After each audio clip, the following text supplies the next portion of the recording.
Olá! No Expressão Feminina de hoje a gente vai falar sobre saúde e a gente vai abordar um tema que está muito comentado, né? Não só no Brasil, mas mundo afora.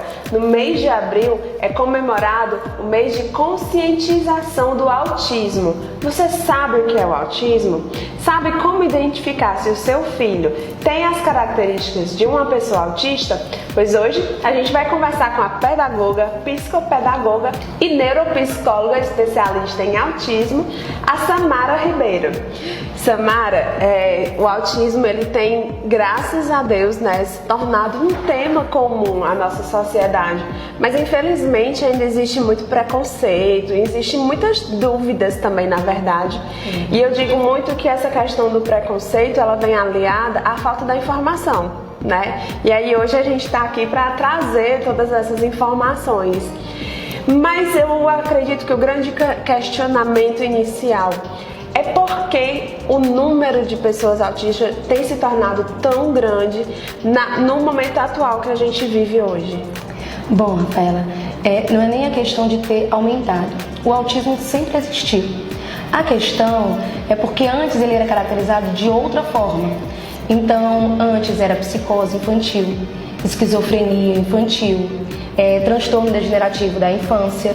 Então ele vinha com N características diagnósticos similares até chegar ao autismo hoje. A gente conseguiu uma informação maior referente ao autismo com o lançamento do DSM-5 no ano de 2014, que veio intitulando, nivelando o autismo em leve, moderado, severo e facilitando o entendimento do transtorno do espectro autista. Mas essa questão, hoje, graças a estudos, graças a profissionais especializando na área, a gente consegue ter uma noção melhor do que é o autismo e de como tratar. O contato principal da criança ele é direto com os pais, né, o pai e a mãe.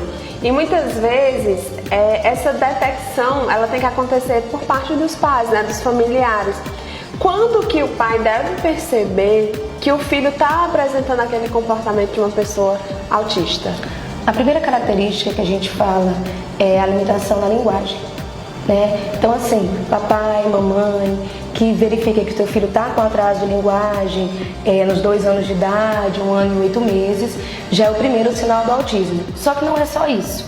A gente tem a questão de movimentos estereotipados, tipo, quando está muito feliz, balança a mãozinha assim perto do rosto, ou assim, anda de ponta de pé. Quando quer alguma coisa, ele pega a mão da mãe e leva até o que ele quer. Isso sempre nessa questão inicial. Um dos pontos cruciais no início mesmo é no período da amamentação. Quando a criança nasce com o espectro autista, ela tem a dificuldade do contato visual com a mãe no momento da amamentação. Então até isso a mãe já pode perceber logo no iniciozinho, nos primeiros dias de vida do bebê, certo? Quando que é possível, né? De imediato, logo nos primeiros dias. Mas existe um período, até que idade que pode se perceber, ou diria eu, que surge as características, né, do autismo? A gente chama que a gente tem uma data de corte que é referente à chamada polda neuronal. Então tem pais que comentam, que chegam em consultório falando que a criança ela era normal até 2 anos, até 1 ano e 8 meses e agora apresentou esses sinais. Não é que ele tenha agora apresentado, ele nasceu dentro do espectro autista. Só que a questão dessa polda neuronal, que é onde tem a perca e ganho de neurônio da criança, é nesse período. 1 ano e 8 meses, 2 anos. Então, mostra de forma mais evidente os sinais do autismo. Todos nós passamos por essa polda, todo mundo, não só crianças autistas. Então, crianças que nascem dentro do espectro apresentam as características após 2 anos e pessoas que não nascem continuam normalmente a questão da evolução e desenvolvimento infantil. Ô Samara, uma questão que é muito importante a gente ressaltar, porque a gente vive na sociedade e quando se fala no autismo, muito se tem o tabu, se tem o preconceito. E aí a gente fala, como a síndrome de Down, são pessoas normais, não é? E por que as pessoas tabunam tanto isso como uma doença, como algo que é diferente, né? Que a pessoa que é autista é diferente? Tudo que é diferente assusta. Então, como a característica do autismo é a dificuldade maior de interação social, de comunicação, de lidar com o outro, a pessoa já fica meio assustada. Uma das coisas muito interessantes que acontecem é que as crianças com autismo, não todas, mas boa parte, elas não gostam de barulho. elas não gostam de multidão, elas ficam receosas em um ambiente com muita gente e aí começam a se desorganizar. A gente chama na neurociência como desorganização. O que seria isso? Gritar, chorar, espernear. Aí ficam as pessoas observando e julgando, né? Observando, se fosse meu filho não fazia isso. E isso machuca tanto a mãe quanto a criança. É verdade. Porque é todo um trabalho. Eles precisam de uma rotina, então tem que ser conversado. Olha, a gente vai sair de casa, a gente vai ali no Pinheiro, a gente vai fazer isso e isso e a gente volta. Para a criança já ter uma noção para onde ela vai, o que ela vai fazer e como ela vai voltar para casa. Quando isso não acontece essa desorganização. E aí já vem a questão das pessoas não quererem chegar perto ou tem esse receio. Eu ouvi uma vez algo que me deixou muito chateada, muito magoada.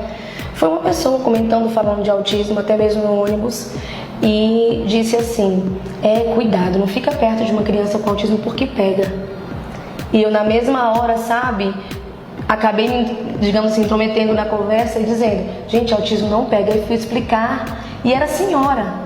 É a mesma coisa do tabu que tem com Down, né? Dia 21, de março foi a questão da síndrome de Down, e tem pessoas idosas que acham hoje que se chegar perto de uma pessoa com Down vai pegar. Em pleno século 21, isso é um absurdo. Com certeza. Então a gente tem que quebrar esse tabu, né? Mostrar que não é essa a realidade. E aí você falou uma questão, tanto sofre a criança como sofre muito o pai, né? Então quais são ações que os pais, muitos às vezes estão descobrindo que os seus filhos são pessoas com autismo, e aí qual a sua dica, né?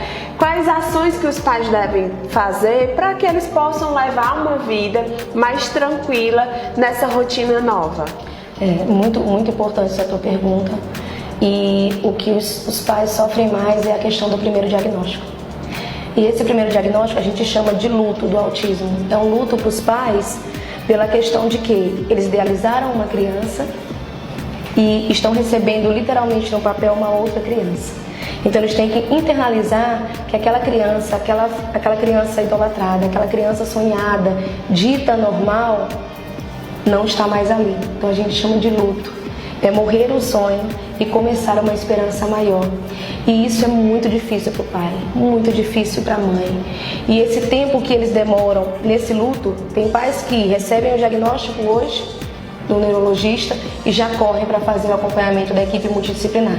E tem pais que recebem o diagnóstico hoje, não aceitam, vão para outro neuro, e a criança vai perdendo tempo de evolução, de terapia, por conta da não aceitação. Porque quanto mais cedo for descoberto, mais resultados eficientes pode trazer para a rotina da criança. Com certeza. Então, quanto antes de aceitar e fazer a descoberta do autismo e começar o tratamento com as equipes multidisciplinares, é essencial para a criança.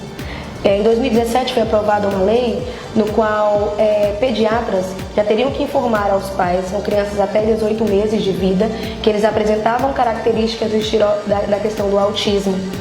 E os pediatras já entraram nessa luta também para orientar os pais logo cedo. Então o que eles observam? A questão do contato visual, até às vezes a dificuldade da pegada, a questão do andar diferente, das estereotipias, do atraso de linguagem. Então os pediatras têm capacidade de verificar isso e encaminhar para o profissional competente. Então assim, tem muita coisa para orientar os pais. Era isso que eu ia te falar, né? Te questionar. Qual profissional que pode realmente dar esse diagnóstico? Porque às vezes o pai até já percebe, a gente, apesar de muitas pessoas ainda não terem total conhecimento, mas a gente tem a internet que ajuda, né? A gente está aqui sempre falando, dando entrevistas, trazendo essas informações, e muitas vezes existem pais também que percebem o comportamento diferente. E aí ele já quer ir direto para ter um diagnóstico. Qual profissional que pode dar esse diagnóstico? O diagnóstico de imediato para que gere um CID, que é o Código Internacional da Doença, que o que a gente está utilizando hoje é o F84.0 para o autismo, é o neurologista ou o neuropediatra. Então existem neuros que na primeira consulta já dão esse diagnóstico. Isso deixa os pais inseguros e também depende muito do que é trabalhado, porque como é que eu vou dar um diagnóstico de uma criança de autismo, que é um transtorno que não tem cura para o resto da vida, em uma consulta? É verdade. E aí existem neurologistas, neuropediatras que já encaminham para uma avaliação do profissional capacitado para trabalhar nessa área. Então, por exemplo, a gente que é neuropsicólogo, a gente tem baterias, testes utilizados de forma de observação para ver o comportamento da criança, para poder descobrir qual é esse autismo, qual é a comorbidade, qual é o nível, para poder orientar na questão do tratamento. Então, mas é só o neuropsicólogo? Não. Existem psicólogos que trabalham nessa área, existem outros profissionais especializados em autismo também, que podem fazer essa avaliação mais detalhada e tranquilizar o pai. Porque o pai sai do consultório médico com laudo transtorno do espectro autista F84.0, procura equipe multidisciplinar. Certo? E aí? Não existe só o autismo. Existe o autismo com a comorbidade. Então a criança pode vir autista com hiperatividade, autismo com déficit de atenção, autismo com atraso cognitivo, que é muito raro, né? O autismo leve, que tem crianças que vêm com altas habilidades, que é aquele antigo Asperger que a gente não utiliza mais. Então, assim, é importante procurar um profissional capacitado para poder orientar esses pais como realizar esse tratamento. E a equipe multidisciplinar sempre é composta de fono, de psicólogo, de terapeuta ocupacional, de neuropsicólogo, de psicopedagogo, dependendo da idade. Então, assim, é a busca que se faz necessário. Não digo que o primeiro diagnóstico de neuro a gente vai ficar naquele, mas estudar, querendo ou não, como você fala, ler livros também.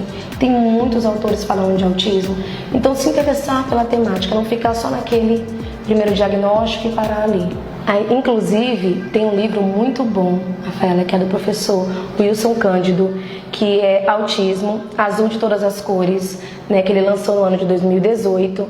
Maravilhoso para professor, para pai, por onde eu me baseio até pelas palestras que eu estou dando aqui na região. Me baseio muito com o livro do professor Wilson, porque ele é essencial, a linguagem é acessível, dá para todo mundo compreender.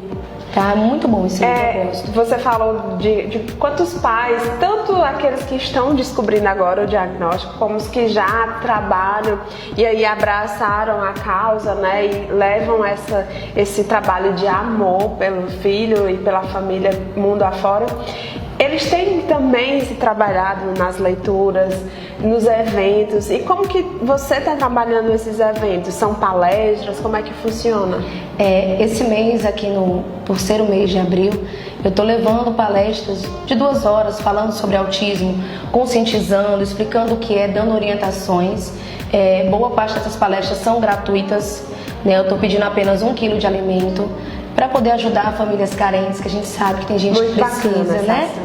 E aí vou estar em Tabuleiro do Norte no dia 23. Dia 23 de abril. E dia 8 de maio em Russas, também falando sobre autismo. A gente teve eventos posteriores, já estive em Flores, teremos um evento em Russas, e o meu objetivo é explanar, não somente nesse mês de abril, mas ir para outros municípios também. Já estou fazendo contatos com colegas de outros municípios para falar sobre como autismo. Como que funcionam as inscrições? É via telefone? É via telefone. O seu telefone? Não, telefone, pode entrar em contato comigo, mas eu tenho uma aluna que está fazendo as inscrições, que é a Daniela Alencar, e geralmente eu passo logo o linkzinho para a pessoa que entra em contato e ela se inscreve com ela. E também nas redes sociais, a gente está colocando no Facebook, no Instagram. Cada município também tem um representante, né, que faz essas inscrições. Em Tabuleiro, em Tabuleiro do Norte, né, procura o diretor do Colégio Alternativo, ele que está fazendo as inscrições. Em Russas é um evento aberto da prefeitura, então a gente está divulgando, colocando convite na rede social e a pessoa vai para o evento, não precisa se inscrever. Nos outros municípios vamos ver como é que vai ficar, mas o que eu puder fazer para divulgar autismo, para tranquilizar pai e mãe, orientar, e não ver mais aquela carinha de preocupação que eu vejo quando o pai, quando a mãe chega com o coração aflito no consultório, com aquele diagnóstico na mão, o que tiver ao meu alcance eu vou fazer. Muito bacana essa situação. Olha, gente, se vocês quiserem saber um pouco mais sobre os eventos e sobre o trabalho também da Samara Ribeiro, então o telefone dela está passando aqui na tela. Ela atende em Número do Norte, na Lemoclínica, e também tem o consultório dela lá em Russas, não é isso, Samara? Isso, lá em Russas, na Ortoimplante, os atendimentos.